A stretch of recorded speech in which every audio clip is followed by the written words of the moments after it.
UP PCS प्रारंभिक परीक्षा 2022 के लिए सीरीज चल रही है। वो चाहे उत्तराखंड पीसीएस 2021 हो, चाहे वो बिहार पीसीएस 2021 हो, या यूपी ट्रिपल या लेखपाल या कोई भी एग्जाम्स के लिए महत्वपूर्ण क्वेश्चंस की जो सीरीज है, उसके तहत ब्रह्मा सीरीज का पीटी थर्ड मैं लेकर उपस्थित हूँ। स्वास्थ्य चूंकि थोड़ा सा गड़बड़ है, इसलिए आवाज़ में थोड़ी भिन्नता महसूस होगी, तो उसके लिए आप उसको स्वीकार करने का प्रयास करेंगे। चलिए, आपके सामने एक सबसे बेहतरीन फिगर है। ये आपको बताना है कि माना दर्रा कहाँ स्थित है। ये माना दर्रा की पिक है। ये उत्तराखंड के चमोली जिले में स्थित है माना दर्रा। और माणा गांव यहीं पर पड़ता है, जो अंतिम गांव भी कहलाता है भारत का। देखिए इस खूबसूरती, बताइए कमेंट्स बॉक्स में ये दर्रा कहाँ पर है। चल क्वेश्चंस पर आते हैं हम लोग। पहला क्वेश्चन है हमारे लिए, यूपी पीसीएस हो, यूपी पीसीएस हो, बिहार पीसीएस हो, यूपी ट्रिपल सी, लेखपाल वगैरह सभी के लिए। तो पहला क्वेश्चन है, निम्न पोषक तत्वों में से कौन सा पौधों द्वारा सबसे कम मात्रा में लिया जाता है। आप ये जानते हैं कि पौधों के विकास के लिए 17 पोषक तत्वों की आवश्यकता होती है, जिसमें से कुछ माइक्रोमिनट्स, कुछ अधिक मात्रा में लिए जाते हैं और कुछ कम मात्रा में लिए जाते हैं। तो इनमें से कौन सा पोषक तत्व सबसे कम मात्रा में लिया जा सकता है, बताइए। कैल्शियम है, जस्ता है, पोटेशियम है, गंधक। तो इसका आंसर होगा जस्ता, जिंक।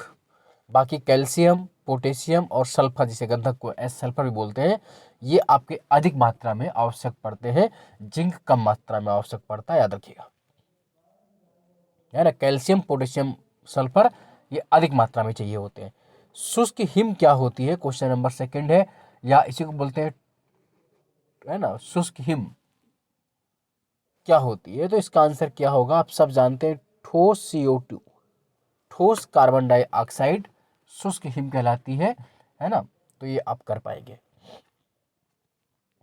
फ्रीजिंग आइस आपकी सॉलिड कार्बन डाइऑक्साइड होती है, ठोस CO2 होती है। निम्न में से कौन सा रोग जीवाणुओं से उत्पन्न होता है। जीवाणु मतलब बैक्टीरिया। इन्फ्लुएंजा होता है, पोलियो होता है, मलेरिया होता है, तपेदिक होता है। तो जो जीवाणु बैक्टीरिया से होने वाला रोग है इसमें, वो तपेदिक है, टीबी है। कौन है, टीबी, ट्यूबरकुलोसिस जो होता है वो तपेदिक आपका बेसिकली बैक्टीरिया से होता है, जीवाणु से होता है, तपेदिक, टीबी। बाकी आप पोलियो तो आप जानते हैं वायरस है ना, जोरस तौलने से टीका खोला है। कलकत्ता किसने बसाया, कलकत्ता शहर किसने बसाया। कलकत्ता किसने बसाया, John Sherman, Vasco da Gama, Warren Hastings, Job Charnock. तो कलकत्ता शहर के जो संस्थापक माने जाते हैं, जॉब चार्नोक। कौन माने जाते हैं, जॉब चार्नोक। सुल्तानाती, कोलकाता, गोविंदनगर को मिला करके। हालांकि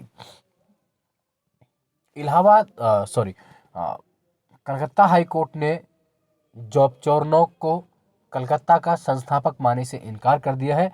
तो इसलिए वर्तमान में जॉब चार्नोक को कलकत्ता का संस्थापक नहीं माना जाता है, कलकत्ता का फाउंडर नहीं माना जाता है। कोलकाता हाई कोर्ट ने ये बात खारिज कर दी है। उनका कहना है कलकत्ता उससे पहले भी था। तो अगर कभी डीप क्वेश्चंस आ जाए कि कलकत्ता का संस्थापक कौन है, तो ऑप्शन अगर 4 दी तब तो आपको टिक करना पड़ेगा। अदरवाइज कलकत्ता हाई कोर्ट ने कहा है कि जॉब चार्नोक उसके संस्थापक नहीं थे। सत्यार्थ प्रकाश के लेखक कौन थे, बहुत फेमस पुस्तक आप सब जानते हैं। तो इसके लेखक कौन थे, स्वामी दयानंद सरस्वती। स्वामी दयानंद सरस्वती सत्यार्थ प्रकाश के लेखक थे, जिनका जन्म गुजरात में हुआ था। इनके बचपन का नाम मूल शंकर था और इनके द्वारा स्थापित समाज आर्य समाज था। राजा राम मोहन राय ब्रह्म समाज के संस्थापक थे। महात्मा गांधी आप जानते हैं। स्वामी विवेकानंद ने रामकृष्ण मिशन की स्थापना की, कोई डाउट नहीं। हमारा यूट्यूब चैनल है YTC यूट्यूब चैनल अनुपम सर, इसको आप सब्सक्राइब कर लें, शेयर कर लें, लाइक भी कर लें। राजा राम मोहन राय की समाधि कहाँ है, तो आप ये सब जानते हैं। राजा राम मोहन राय की समाधि कहाँ, कोलकाता में है, पटना में है, ब्रिस्टल में है, पेरिस में, कहाँ पर है। तो राजा राम मोहन राय की जो समाधि है वो ब्रिस्टल इंग्लैंड में है। कहाँ पर है, ब्रिस्टल इंग्लैंड में है। राजा राम मोहन राय को राय की उपाधि अकबर सेकंड ने दी थी और पेंशन की बात करने के लिए इनको लंदन भेजा था, वहीं पर इनकी डेथ हुई थी और इनकी समाधि ब्रिस्टल इंग्लैंड में है। कौन सी श्रेणियां, कौन सी पहाड़ियां एक तरह से नर्मदा और ताप्ती नदियों के बीच में है। विंध्याचल है, राजमहल है, अरावली है, सतपुड़ा, कौन सी है। तो सतपुड़ा, सतपुड़ा नर्मदा और ताप्ती के बीच में स्थित पहाड़ी है, याद रखें, सतपुड़ा श्रेणी। सतपुड़ा एमपी में बेसिकली है, और सतपुड़ा श्रेणी की जो सबसे ऊंची चोटी है वो धूपगढ़ है एमपी में। कौन सी? सतपुड़ा की हाईएस्ट पीक कौन सी? धूपगढ़। रविन्द्रनाथ टैगोर की डेथ किस वर्ष हुई थी? रविन्द्रनाथ टैगोर की मृत्यु किस वर्ष हुई थी? 1969, 1911, 1913, 1941। तो रविन्द्रनाथ टैगोर जी की जो मृत्यु हुई थी वो 1941 में हुई थी। कब हुई थी? 1941 में, याद रखिएगा 1941 में इनकी डेथ हुई थी। और 1913 में इन्हें साहित्य के लिए नोबेल पुरस्कार दिया गया था। 1913 में गीतांजलि के नोबेल प्राइज जीतने वाले पहले एशियाई थे लिटरेचर के लिए, रविन्द्रनाथ टैगोर, है ना। शांति निकेतन विश्वविद्यालय की स्थापना भी इन्होंने की। और जो हमारा नेशनल एंथम है जन गण मन, उसके राइटर भी है। ये पीडीएफ आपको निःशुल्क हमारे टेलीग्राम ग्रुप पर मिल जाएगी। आप उस टेलीग्राम ग्रुप को ज्वाइन कर लीजिए। अनुपम सर जीएस ग्रुप की टेलीग्राम है। चलिए अगला है, भारत का प्रथम कृषि विश्वविद्यालय कहाँ स्थापित किया गया? इंडिया का पहला एग्रीकल्चर यूनिवर्सिटी कहाँ स्थापित किया गया? फैजाबाद में, पंतनगर में, कानपुर में, मेरठ में? तो इसका आंसर क्या होगा? पंतनगर। क्या होगा? उत्तराखंड में एक डिस्ट्रिक्ट है ऊधम सिंह नगर, वहीं पर पंतनगर है। तो 1960 में, 1960 में, उस वक्त उत्तराखंड यूपी में ही था। 1960 में भारत का पहला विश्वविद्यालय, कृषि विश्वविद्यालय पंतनगर में खोला गया था। आज उसका नाम गोविंद बल्लभ पंत कृषि विश्वविद्यालय पंतनगर उत्तराखंड है। तो 1960, 1960 में स्थापित ये पहला आपका एग्रीकल्चर यूनिवर्सिटी था। हालांकि कुमारगंज, फैजाबाद, मेरठ और कानपुर तीनों में भी कृषि विश्वविद्यालय है, लेकिन वो बात के हैं। संविधान की प्रारूप समिति के सम्मुख संविधान की प्रस्तावना का प्रस्ताव किसने रखा था? तो प्रारूप समिति जो ड्राफ्टिंग कमेटी थे उसके सम्मुख संविधान की प्रस्तावना, प्रिएम्बल का जो प्रारूप रखा था वो किसने रखा था? जवाहरलाल नेहरू जी ने। किसने रखा था? जवाहरलाल नेहरू जी ने। याद रखिए आप इस बात को। प्रारूप समिति के सम्मुख संविधान की प्रस्तावना का प्रस्ताव जवाहरलाल नेहरू रखा था। ड्राफ्टिंग कमेटी की जब बात कर रहे हैं, प्रारूप समिति आप जानते हैं उसके चेयरमैन BR अम्बेडकर थे। क्वेश्चन भी आते हैं। हमारा यूट्यूब चैनल अनुपम सर सब्सक्राइब करना ना भूलें। तो आप BM राव के बारे में तो जानते ही नहीं, संवैधानिक सलाहकार थे ये, संविधान के सभा के एडवाइजर थे।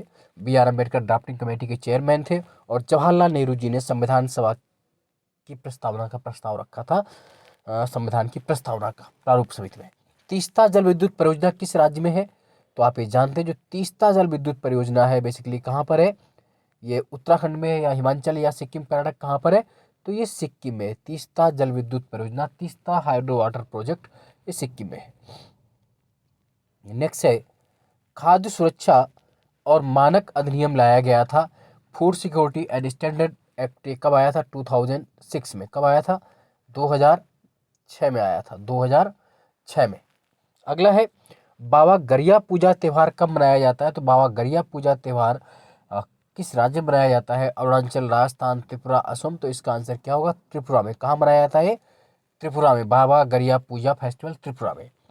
ऑल इंडिया रेडियो का नाम बदलकर आकाशवाणी किस वर्ष कर दिया गया था? तो ऑल इंडिया रेडियो का नाम बदलकर आकाशवाणी किस ईयर में किया गया? तो 1957 में किया गया था। और ऑल इंडिया रेडियो का नाम कब रखा गया था? 1936 में। ऑल इंडिया रेडियो नाम कब रखा गया था? 1936 में। उसे बदलकर 1957 में आकाशवाणी कर दिया गया। किस अनुच्छेद के तहत अवशिष्ट शक्तियां केंद्र के पास है? किस आर्टिकल के तहत अवशिष्ट पावर जो है केंद्र के पास है? तो आर्टिकल 248, अनुच्छेद 248, आर्टिकल 248 के तहत अवशिष्ट शक्तियां आपके सेंट्रल के पास है। और हमारा जो टेलीग्राम ग्रुप है उसको ज्वाइन करना ना भूले, अनुपम सर जीएस ग्रुप। वहाँ पर आपको PDF निःशुल्क मिलेगी।